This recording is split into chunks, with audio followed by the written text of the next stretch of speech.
ఈ శ్లోకం ధనమూలం ఇదం జగత్తు అనే నానుడికి సంబంధించిన శ్లోకం. ఈ శ్లోకాలు సంస్కృత సాహిత్యంలో రామాయణ ఆధారిత సుభాషితాలుగా, చాటువులుగా అత్యంత ప్రసిద్ధి చెందాయి. లంకలో శ్రీరామ లక్ష్మణుల సంవాదంగా కొన్ని రామాయణాల్లో పేర్కొనబడినవి అంటారు. మనిషికి డబ్బు అవసరమే, కానీ ఆ డబ్బే లోకం కాదు అని రాముడు మనకు తెలియజేయడానికి చెప్పిన శ్లోకాలు. ఇవి మన రామాయణానికి సంబంధించినవి. అయినా మన పిచ్చి కానీ ఇది కలికాలం. డబ్బుకు లోకం దాసోహం. లచ్చమ్మ ఉంటేనే విద్య, వైద్య, దైవ అన్న వస్త్రాలు లభిస్తాయి అనడానికి ఎటువంటి సందేహం అవసరం లేదుగాక లేదు. ముందు అంబ అనుగ్రహం ఉంటే విద్యాలక్ష్ములు వాటంతటవే వస్తవి అనేవారు మన పెద్దలు.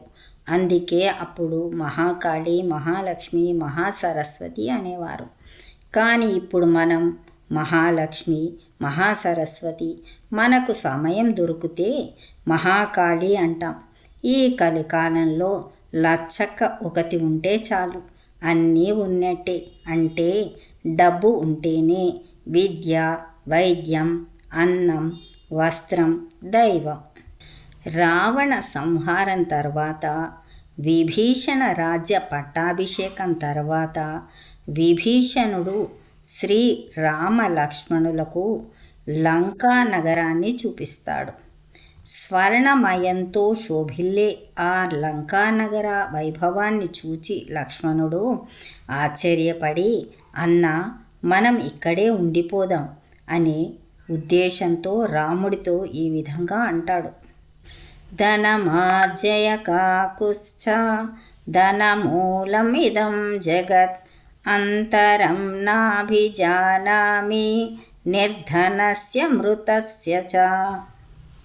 ఓ రఘువంశ తిలక రామ, ఈ లోకానికి ధనమే ప్రధానం.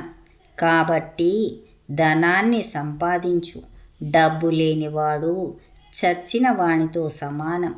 ధనం లేని వానికి, చనిపోయిన వానికి పెద్దగా తేడా ఏమీ లేదని నా అభిప్రాయం.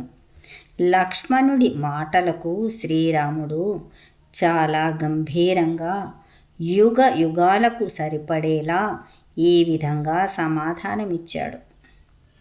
వేదమూలమిదం జ్ఞానం భార్యామూలమిదం గృహం కృషిమూలమిదం ధాన్యం ధనమూలమిదం జగత్.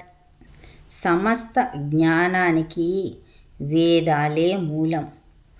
గృహం ఆనందంగా, సంసారం కుదురుగా సాగడానికి గృహిణి, భార్య మూలం. మనం తినే ఆహారం, ధాన్యానికి కర్షకుని కృషి మూలం. అలాగే ఈ లౌకిక ప్రపంచంలోని సమస్త కార్యకలాపాలకు ధనం అవసరమే.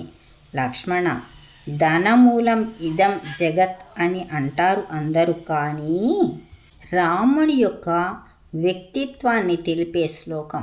ఈ శ్లోకం రామాయణంలోనిది. రాబోయే తరాల వారు ఎలా ఉండాలో తెలియజేసే శ్లోకం.